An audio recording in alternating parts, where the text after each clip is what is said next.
From chronic pain to sports injuries, get Asia's leading joint care under one roof. Your journey to mobility starts at Sunshine Bone and Joint Institute by Kim's Sunshine Hospital, Gachibowli or Begumpe. Book your consultation today. AP secretariat కు ఒకసారి వెళ్దాం. AP secretariat employees మాజీ అధ్యక్షుడు వెంకట్రామిరెడ్డిపై వేటు వేసింది అక్కడి ప్రభుత్వం. వెంకట్రామిరెడ్డిని dismiss చేస్తూ ఉత్తర్వులు జారీ చేశారు. గత ఎన్నికల్లో వైసీపీకి అనుకూలంగా ప్రచారం చేశాడు అన్న ఆరోపణలపై చర్యలు చేపట్టింది ఇప్పటి ఏపీ సర్కార్. ఈ మేరకు ఒక జీవో ఎంఎస్ నంబర్ 43 ద్వారా ఈ ఉత్తర్వులను జారీ చేశారు.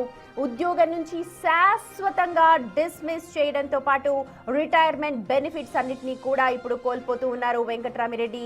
ఇదే ఆరోపణలపై గత 2 ఏళ్లుగా సస్పెన్షన్లో ఉన్నారు వెంకట్రామిరెడ్డి. 2024 వరకు కూడా ఏపీ సెక్రటేరియట్లో సర్వీస్లో ఉన్నారు వెంకట్రామిరెడ్డి. మరో 14 ఏళ్ల సర్వీస్ ఉంది ఆయనకి. 14 ఏళ్ల సర్వీస్ ఉండగానే ఇప్పుడు ఉద్యోగం నుండి డిస్మిస్ అయ్యారు.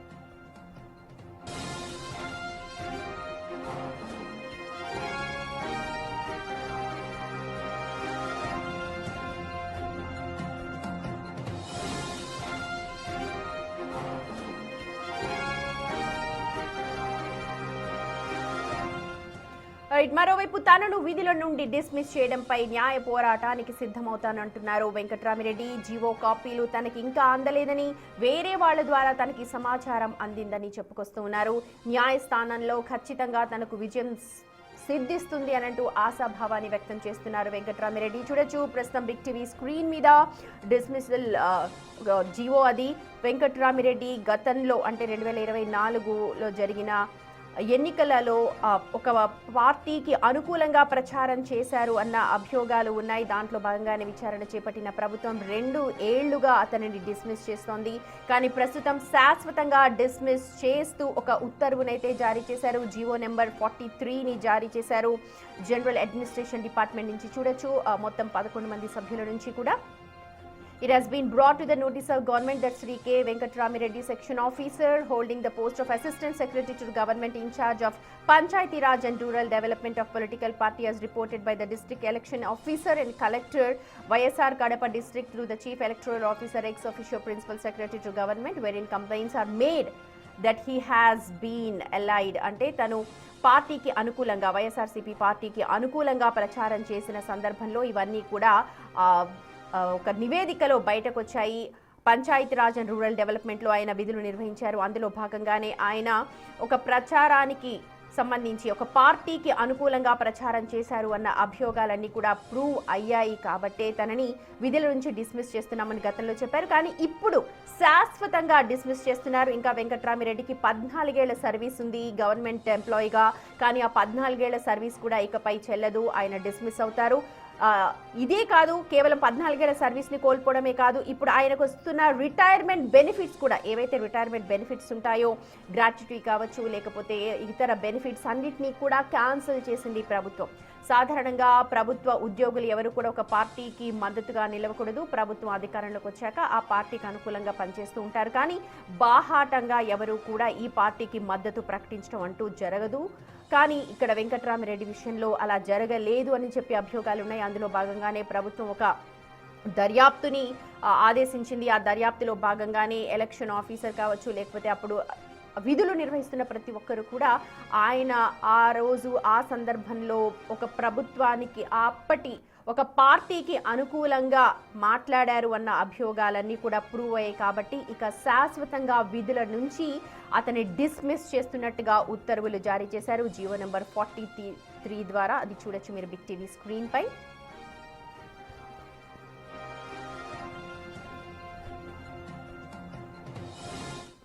రైట్, మైక్స్ కి ఎడిటర్ అశోక్ మనతో జాయిన్ అవుతున్నారు పూర్తి వ్యవహారానికి సంబంధించి మనకు డీటెయిల్ అనాలిసిస్ అందించడానికి. రైట్ అశోక్, మనం చూస్తున్నాం ఇదొక నిజంగా సంచలన నిర్ణయం అని చెప్పాలి ప్రభుత్వం తీసుకుంది. ఇప్పటి వరకు కూడా ఇలాగ పర్మనెంట్ గా డిస్మిస్ చేసిన సందర్భాలు ఎక్కడా కూడా లేవు. దీన్ని ఎలా చూడాలి అండ్ ఓవరాల్ గా ఒకసారి ఎక్స్ప్లెయిన్ చేయండి జరిగిన విషయాలు. కూడా మనతో జాయిన్ అవుతున్నారు సుమతి, మీరు కూడా ఆయన కోచింగ్ చేయొచ్చు. సో విజయవాడలో ప్రస్తుతం ప్రెస్ మీట్ పెట్టారు వెంకట్రామిరెడ్డి గారు. ఏదైతే ఉద్యోగాన్ని కోల్పోయిన తర్వాత అంటే ఏపీ ప్రభుత్వం ఒక సంచలనమైన నిర్ణయం, అసిస్టెంట్ సెక్రటరీ పోస్టులో ఉన్న వ్యక్తిని, ఉద్యోగుల సంఘం మాజీ అధ్యక్షుడిగా ఉన్న వ్యక్తిని ఏకంగా డిస్మిస్ చేయటం అనేది ప్రభుత్వం తీసుకున్న అతిపెద్ద కఠినమైన సంచలనమైన నిర్ణయం కిందే మనం భావించాల్సి ఉంటుంది. 2019-24 మధ్య జగన్మోహన్ రెడ్డి గారు సీఎంగా ఉన్న సందర్భంలో ఆయన సెక్రటేరియట్ ఉద్యోగుల సంఘం అధ్యక్షుడిగా పనిచేశారు వెంకట్రామిరెడ్డి. సో ఆ తర్వాత కూడా జగన్కి అనుకూలంగా పనిచేశారు, వైఎస్ఆర్ కాంగ్రెస్ పార్టీకి గెలిపించడానికి ఎన్నికల సమయంలో పనిచేశారు అనేది ఆయన మీద అలిగేషన్.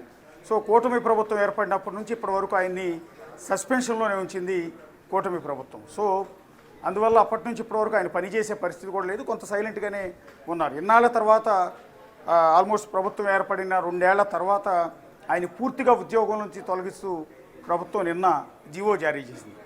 సో విధుల్లో ఉండి చాలా కీలకమైన పొజిషన్లో ఉండి ఒక ప్రభుత్వానికి లేదా ఒక పార్టీకి అనుకూలంగా పనిచేశారన్న ఆరోపణ ఎదుర్కొన్న ఉద్యోగాన్ని కోల్పోయిన వ్యక్తుల్లో బహుశా 1-2-3లో వెంకట్రామిరెడ్డి ఉంటారేమో. ఇంతకుముందు ఇలా ఉద్యోగాలు కోల్పోయిన వాళ్ళు చాలా తక్కువ మంది ఉంటారేమంటే రికార్డ్ స్టడీ చూస్తే ఇంకా ఎక్కువ మంది ఉన్నారేమో తెలియదు నిజానికి. కానీ ఏ పార్టీ అధికారంలో ఉన్నా ఆ పార్టీకి అనుకూలంగా ఉద్యోగుల సంఘం అధ్యక్షులు పనిచేయటం అనేది ఆనవాయితీ సాంప్రదాయంగా తరతరాలుగా వస్తూనే ఉంది. ఫర్ ఎగ్జాంపుల్ 2014-2019 మధ్య టీడీపీ ప్రభుత్వం ఉంటే అప్పుడు ఉద్యోగుల సంఘం అధ్యక్షుడిగా ఉన్న అశోక్ బాబు కావచ్చు, మరికొంతమంది అప్పటి టీడీపీ ప్రభుత్వానికి అనుకూలంగా పనిచేసిన సందర్భాలు ఉన్నాయి. అలాగే 2019-24 మధ్యలో ఉద్యోగుల సంఘంగా అధ్యక్షులుగా ఉన్నవాళ్ళు వైసీపీకి అనుకూలంగా ఉంటారు. ఇప్పుడు 2024లో మళ్ళీ కూటమి ప్రభుత్వం ఏర్పడిన నేపథ్యంలో ఇప్పుడున్న ఉద్యోగుల సంఘం అధ్యక్షులు ఆటోమేటిక్గా అధికారంలో ఉన్న పార్టీకి ఒత్తాసు పలుకుతారు, అనుకూలంగా పనిచేస్తారన్న ఆరోపణలు సహజంగానే వస్తూ ఉంటాయి. సో మరి ఇలా ఉద్యోగంలోంచి తొలగించాల్సిన పరిస్థితి ఎందుకు వచ్చింది వెంకట్రామిరెడ్డి విషయంలో మాత్రమే అనేది ఇక్కడ మనం ప్రశ్నించుకోవాల్సిన సందర్భం. ఒకసారి వెంకట్రామిరెడ్డి గారు మనతో పాటు జాయిన్ అవుతున్నారు. నమస్తే అండి. హలో హలో వెంకట్రామిరెడ్డి గారు వినపడుతుంది, నా వాయిస్ వినపడుతుందా? హలో వెంకట్రామిరెడ్డి గారు. హలో సార్, చెప్పండి సార్. ఏం చెప్తున్నారు? ఇప్పుడు ఆల్రెడీ మీకు జీవో కాపీ అంది ఉంటుంది, మిమ్మల్ని ఉద్యోగం నుంచి ప్రభుత్వం తొలగించింది, ఏం చెప్పదలుచుకున్నారు దాని గురించి?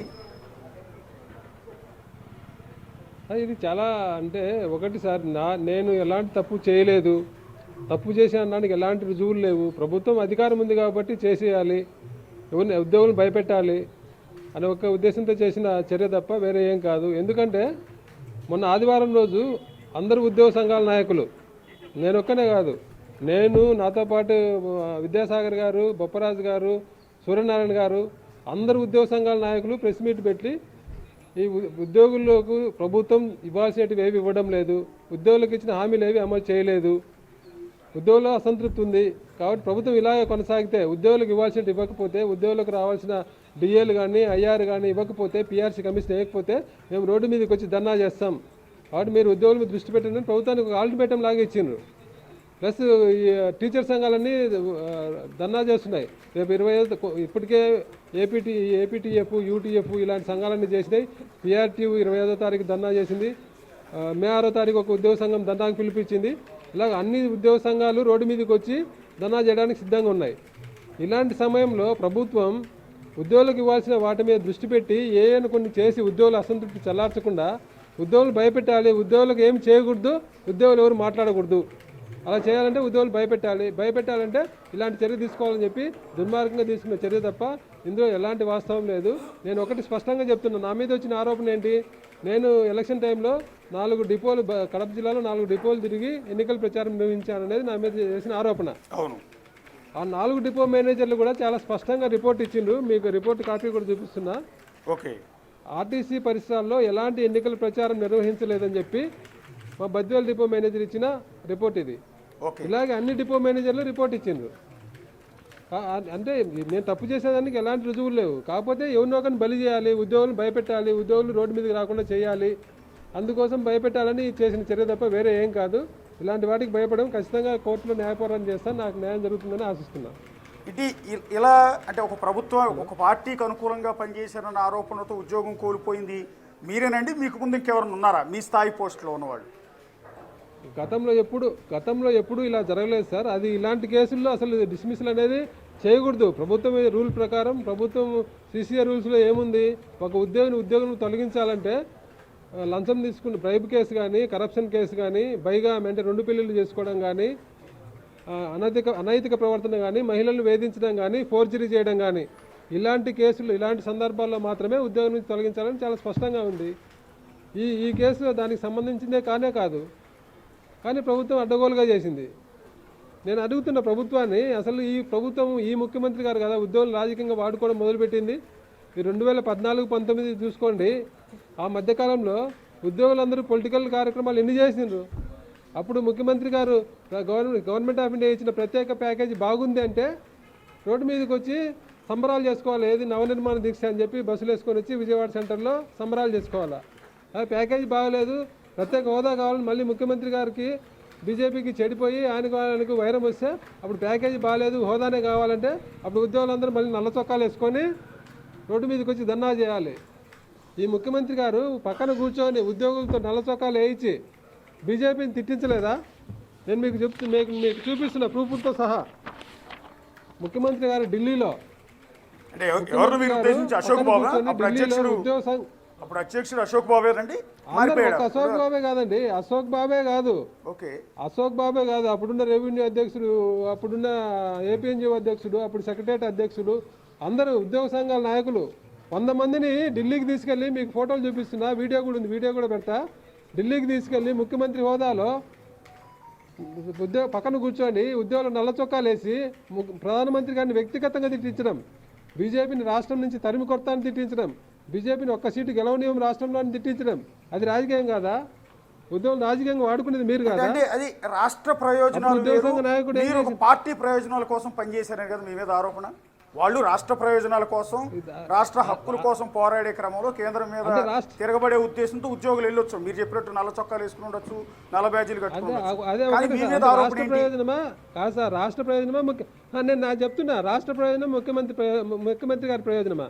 రాష్ట్ర ప్రయోజనం అయితే ముందు నుంచి చేయాలా. మళ్ళీ ఆయన ప్రత్యేక ప్యాకేజీ బాగుంది అన్నప్పుడు అప్పుడు ఒక ప్రత్యేక ప్యాకేజీ బాగుందని చెప్పి నవనిర్మాణ దీక్ష చేయడం, అది రాష్ట్ర ప్రయోజనమేనా? ఏది రాష్ట్ర ప్రయోజనం సార్? అంటే రాష్ట్ర ప్రయోజనం అంటే ఆయన చెప్పిందే రాష్ట్ర ప్రయోజనమా? రాష్ట్ర ప్రజలకు ఏం కావాలి? అంతకుముందు ప్రతిపక్ష నాయకుడు జగన్మోహన్ రెడ్డి గారు చేశారు ప్రత్యేక హోదా కోసం, అప్పుడు పోయి చేసినా మళ్ళీ వీళ్ళు రాష్ట్ర ప్రయోజనం అని అప్పుడు పోయి ఆయనకు సంఘీభావం తెలిపిందా? రాష్ట్ర ప్రయోజనం అంటే ఆయన ప్రయోజనం కాదు కదా సార్. రాష్ట్ర ప్రజలకు ఏది మంచిది అది. మాకు ఉద్యోగులుగా మాకు లిమిట్స్ ఉన్నాయి. రాష్ట్ర ప్రయోజనం అంటే ప్రతిదీ రాష్ట్ర ప్రయోజనమే. ప్రభుత్వం చేసిన తప్పు రాష్ట్ర ప్రయోజనం కోసం. వెంకటరామిరెడ్డి, నార్మల్ గానే ఈ యూనియన్స్ అన్ని కూడా ఏదో ఒక పార్టీ తరపున ఉంటాయా, లేకపోతే యూనియన్స్, ఈ secretariat employees unions guide lines లో పలానా అని ఏమన్నా చెప్పి ఇన్ఫ్రాస్ట్రక్చర్ లో ఇమిడి ఉన్నాయా? This is for only secretariat employees కోసం బెనిఫిట్స్ లేవండి. పార్టీ పరంగా ఉండాలని ఎక్కడ యూనియన్లకు ఎక్కడ లేదు. కొన్ని టీచర్ యూనియన్లు ఉంటాయి, పార్టీకి అనుబంధ సంఘాలుగా కొన్ని లేబర్ యాక్ట్ ప్రకారం ఉండే కొన్ని యూనియన్లు ఉంటాయి.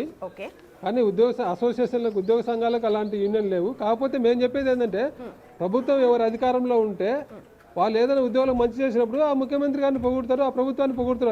అది సహజం. 2014-19 మంది ఉద్యోగ సంఘాలన్నీ అప్పుడు ముఖ్యమంత్రి గారిని పొగడలేదా? 2019 ఎన్నికల ముందు అప్పుడు ఉద్యోగ సంఘాల నాయకులందరూ ఇంటర్వ్యూ ఇవ్వలేదా? ఒక నిమిషం అండి, అప్పుడు ఇంటర్వ్యూ ఇచ్చారు. ఇది ఫ్రెండ్లీ ప్రభుత్వం, మళ్ళీ ఇదే ప్రభుత్వం రావాలని అప్పుడు ఇంటర్వ్యూ ఇచ్చిండు. ఆ ఇంటర్వ్యూ అన్ని పేపర్లో వచ్చినాయి. అప్పుడు వాళ్ళందరినీ టీడీపీ ముద్రేసి ఉద్యోగం తీసేయాలా? అదే జరిగింది. తర్వాత ప్రభుత్వం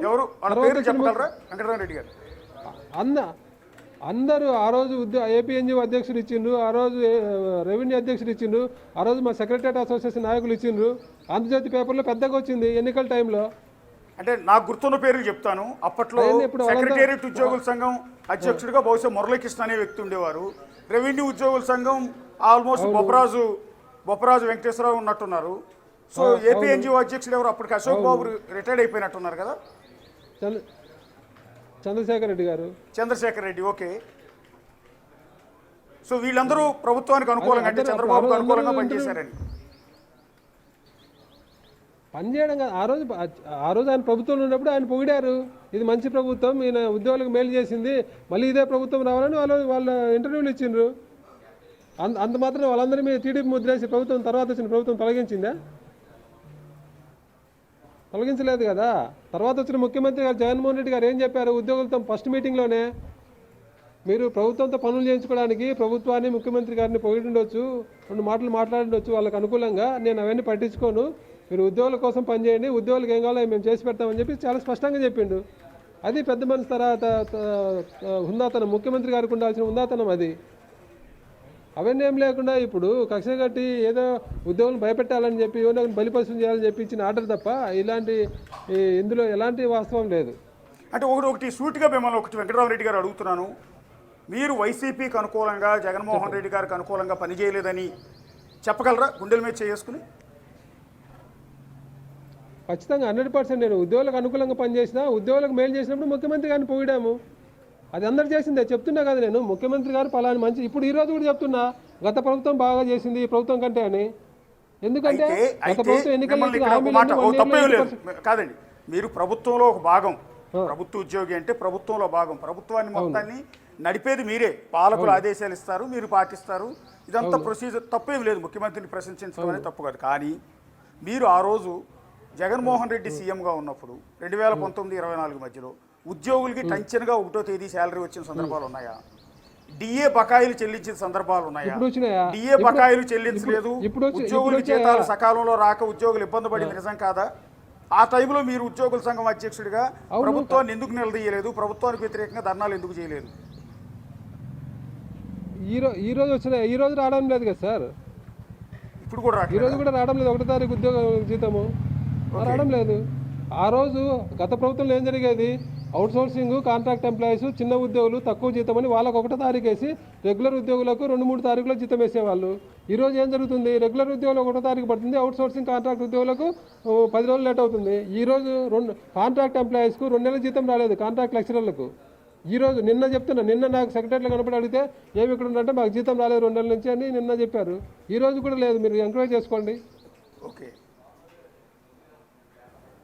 నెక్స్ట్ ఒక సందర్భంలో మీరు ప్రభుత్వంలో ఎన్నికల్లో హామీలు ఇచ్చింది 2019 ఎన్నికల ముందు గత ప్రభుత్వం ఇచ్చిన హామీలన్నీ 1 yearలో 80% అమలు చేసింది.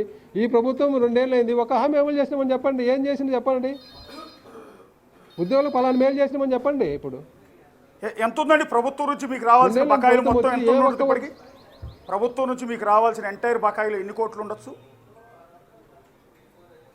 2020 ఈ గవర్నమెంట్ వచ్చిన తర్వాత వీళ్ళు ఇచ్చిన శ్వేతపత్రం ప్రకారమే 2024 జూలై నాటికి 22,000 కోట్ల బకాయిలు ఉద్యోగులకు రావాలి. ఓకే, ఈరోజు ఆ బకాయిలు 35,000 కోట్లు అయినాయి. ఓకే, ఈరోజు 35,000 కోట్లు అయినాయి బకాయిలు. ఏం బకాయిలు పెరిగినాయి తప్ప తగ్గలేదు కదా. మీరు ఐఆర్ ఇస్తామన్నది ఐఆర్ ఇచ్చిందా? గత ప్రభుత్వం ఐఆర్ 2019 జూలై 1 నుంచే ఇచ్చింది. గత ప్రభుత్వం కరోనా సంక్షోభం వల్ల ఉన్నప్పటికీ 23% పిఆర్సీ ఇచ్చింది. ఈ ప్రభుత్వం ఇప్పటివరకు కమిటీ వేయలేదు. పిఆర్సీ ఎప్పుడు ఇస్తారు? కమిటీ వేసినాక పిఆర్సీ 35,000 కోట్ల బకాయిలు ఉండటం అనేది మామూలు విషయం కాదు. సో అది గత ప్రభుత్వం, అంతకుముందు ఉన్న ప్రభుత్వం అంటే రాష్ట్ర విభజన తర్వాత నుంచి అలా పేరుకుంటూ వచ్చి ఉండొచ్చు. 2019-24 మధ్యలో ఈ బకాయిల గురించి మీరు ఎప్పుడైనా మాట్లాడిన సందర్భం ఉందా? చాలాసార్లు మాట్లాడాం. మీరు చూడండి, గత ప్రభుత్వం మాకు రోడ్డు మీదకి వచ్చి మాట్లాడే అవకాశం కూడా ఇవ్వలేదు. ఎందుకంటే ప్రతి 2 నెలలకు 3 నెలలకు మీటింగ్ పెట్టేది. మాకు క్యాబినెట్ సబ్ కమిటీ ఉండేది. క్యాబినెట్ సబ్ కమిటీ వాళ్ళు మాకు అందుబాటులో ఉండేవాళ్ళు, అడ్వైజర్ గారు అందుబాటులో ఉండేవాళ్ళు. వాళ్ళతో ఎప్పటికప్పుడు ఉద్యోగ సమస్యలు డైరెక్ట్ వాళ్ళ దృష్టికి తీసుకెళ్లే వాళ్ళం. కానీ ఇప్పుడు చెప్పుకోవడానికి ఎవరు లేరు. ముఖ్యమంత్రి గారు అపాయింట్మెంట్ ఇవ్వడం లేదు సరిగ్గా, వేరే మీ మధ్యలో పట్టించుకునే వాళ్ళు ఎవరు లేరు. కాబట్టి మీ ద్వారా అంటే మీడియాతో మాట్లాడితే ప్రభుత్వానికి వెళ్తుంది, మీ ద్వారా మాట్లాడాల్సి వస్తుంది ఇప్పుడు ఎక్కువగా.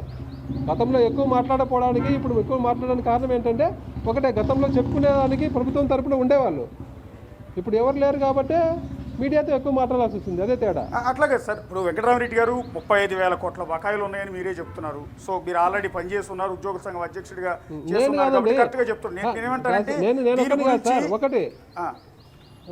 దీని గురించి మీరు 2 ఏళ్ల నుంచి సస్పెన్షన్ లో ఉన్నారు. ప్రతి ఒక్క ఉద్యోగ సంఘ నాయకుడు అడగండి.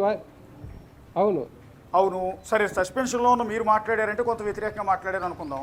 35,000 కోట్ల బకాయిల గురించి ప్రస్తుతం ఏపీ ఎన్జిఓ అధ్యక్షుడు కొన్న విద్యాసాగర్ ఎందుకు ప్రభుత్వాన్ని నిలదీయటం లేదు? అందరూ మాట్లాడుతున్నారు. మీరు అందరూ ప్రతి ఒక్క ఉద్యోగ సంఘ నాయకుడు 35,000 కోట్ల బకాయిలను ఎందుకు ఇవ్వడం లేదని అదే కాదు చెప్తున్నా. అందరికీ ఇప్పుడు ఇన్ని రోజులు ప్రభుత్వం వచ్చినా కొద్ది టైం ఇవ్వాలని చెప్పి ఓపిక పట్టిన ఉద్యోగ సంఘాల నాయకులు కూడా. కానీ ప్రభుత్వంలో ఎలాంటి చలనం లేదు, ఉద్యోగుల్లో అసంతృప్తి పెరుగుతుంది. అందుకే రోడ్డు మీదకి రాక తప్పని పరిస్థితి వచ్చిందని మొన్న మీటింగ్ పెట్టి అల్టిమేటం ఇచ్చింది అందరూ. మీరు ఇట్లాగా ఉంటే ఉద్యోగులకు ఏం చేయకపోతే రోడ్డు మీదకి వచ్చి ధర్నా చేయాల్సి వస్తుందని చెప్పి ఇచ్చిండ్రు. అది ఇచ్చిన తర్వాతనే ఈ చర్య, అంటే మీరు రోడ్డు మీదకి వచ్చి మీ సంగతి తెలుస్తామని ఉద్యోగులకు ఒక హెచ్చరిక ఇవ్వడానికే ఈ నా మీద చర్య తీసుకునే తప్ప వేరే ఏం కాదు. అంటే ఆల్రెడీ సస్పెన్షన్లో ఉన్న మిమ్మల్ని డిస్మిస్ చేస్తే ప్రభుత్వానికి కొత్తగా వచ్చేది ఏంటి? ఆల్రెడీ మీరు సస్పెన్షన్లో ఉన్నారు కదా, అలా వార్నింగ్ ఇచ్చినందుకు ఏబీ ఎన్జిఓ అధ్యక్షుడు విద్యాసాగర్ మీద కదా యాక్షన్ తీసుకోవాల్సింది ఒకవేళ భయపెట్టాలనుకుంటే. అదే చెప్తున్నది. అదే సార్, మీరు రోడ్డు మీదకి వచ్చి మీ మీద కూడా వ్యతిరేక ముద్ర వేసి ప్రభుత్వానికి వ్యతిరేకంగా మాట్లాడితే మీ మీద కూడా వ్యతిరేక ముద్ర వేసి, అంటే యాక్షన్ తీసుకోవాల్సిన అవసరమే లేదు, మిమ్మల్ని పట్టించుకోము. మీకు ఇప్పుడు ఉద్యోగ సంఘ నాయకుడికి కొన్ని బాధ్యతలు ఉంటాయి, ఉద్యోగులకు కొన్ని పనులు చేసి పెట్టాలి. మీరు ఇట్లా మాట్లాడితే మిమ్మల్ని దగ్గర రాని, మీకేం పని చేయమని ఒక ఇండికేషన్ ఇవ్వడానికి చేసిన పని అంతా. ఓకే ఓకే ఒకసారి మీ మీద ఉన్న ఆరోపణ వెంకటరామరెడ్డి గారు సూటిగా అడుగుతాను, మీరు కూడా ముక్కుసూటిగా డైరెక్ట్గా ఆన్సర్ ఇవ్వండి. నేను జగన్ బంటునే, చెప్పండి. ప్రభుత్వ అధినేత ముఖ్యమంత్రి కాబట్టి నేను జగన్ బంటునే అని మీరు పబ్లిక్గా అనౌన్స్మెంట్ చేశారు గతంలో జగన్మోహన్ రెడ్డి గారు సీఎంగా ఉన్నప్పుడు, నిజమేనా? అవును, నేను అదే చెప్తున్నానండి. నేను అన్ని మాట అంటున్నాను. అంతకుముందు ఏం జరిగిందో మీరు లెక్కేయడంలే. నా మీద ఒక పత్రిక రాసింది సెక్రటరియట్లో జగన్ బంటు ఎలా గెలిచాడని. ఓకే, అన్నందుకు వాళ్ళు బంటు అన్నందుకు, సరే మీరు బంటు అంటే అనుకోండి, ముఖ్యమంత్రి గారు ఉన్నారు కాబట్టి ముఖ్యమంత్రి గారు కింద పనిచేసే ఉద్యోగం కాబట్టి బంటు అంటే బంటు అనుకోండి, బంటునే అని అన్నా. కానీ నాకు నేను బంటు అనలేదండి. ఒక పత్రిక రాసింది బంటు అని, అదే వాళ్ళు రాసి అది నేను అన్నట్టు మళ్ళీ నా మీద ముద్రేయడము, దానికి వివరణ ఇచ్చారు అంతే. దానికి వివరణ ఇచ్చింది తప్ప నేను అనలేదు అన్నమాట, అంతే. అది సర్వీస్ రూల్స్కి విరుద్ధం అని కదా ఇప్పుడు మీ సస్పెన్షన్లో మెన్షన్ చేసిన అంశాలు. అలా మాట్లాడటం సర్వీస్ రూల్స్కి విరుద్ధం అనేది వీళ్ళు చేస్తున్నారు. దాన్ని మెన్షన్ చేయలేదు, అవి మెన్షన్ చేయలేదు. వాటంటే అంటే ఎలక్షన్ కోడ్ రాకముందు వేటికి సంబంధం లేదు. ఎలక్షన్ కోడ్ వచ్చినాక నేను వెళ్ళి ఉద్యోగులను కలిసిన అనేదే వీళ్ళు చెప్పిన ఆరోపణ. పాత ఆరోపణలన్నీ తీసే చాలా మందిని చాలా రకాలుగా సస్పెండ్ అదే చెప్తున్నా కదా, నా దగ్గర 100 మంది లిస్ట్ ఉంది. ఏది వాట్సాప్ గ్రూపుల్లో టీడీపీకి అనుకూలంగా పోస్ట్ పెట్టిన వాళ్ళు, గత ముఖ్యమంత్రి గారు జగన్మోహన్ రెడ్డి గారిని తిరుత్తూ పోస్ట్ పెట్టిన వాళ్ళ లిస్టు 100 మంది ఉంది నా దగ్గర. వాళ్ళందరి మీద యాక్షన్ తీసుకోవాలా? వీళ్ళు చెప్పి నా మీద యాక్షన్ తీసుకోవడం కరెక్ట్, అదే నా మీద యాక్షన్ తీసుకోవడం తప్పైతే వాళ్ళందరి మీద యాక్షన్ తీసుకోవడం కూడా కరెక్ట్ అవుతుంది కదా, తీసుకోవాలి కదా. ప్రభుత్వం మారితే 100 మంది ఉద్యోగాలు కోల్పోవాలా? 100 మంది లిస్ట్, ఇంకా ఎంతమంది ఉన్నారో తీస్తే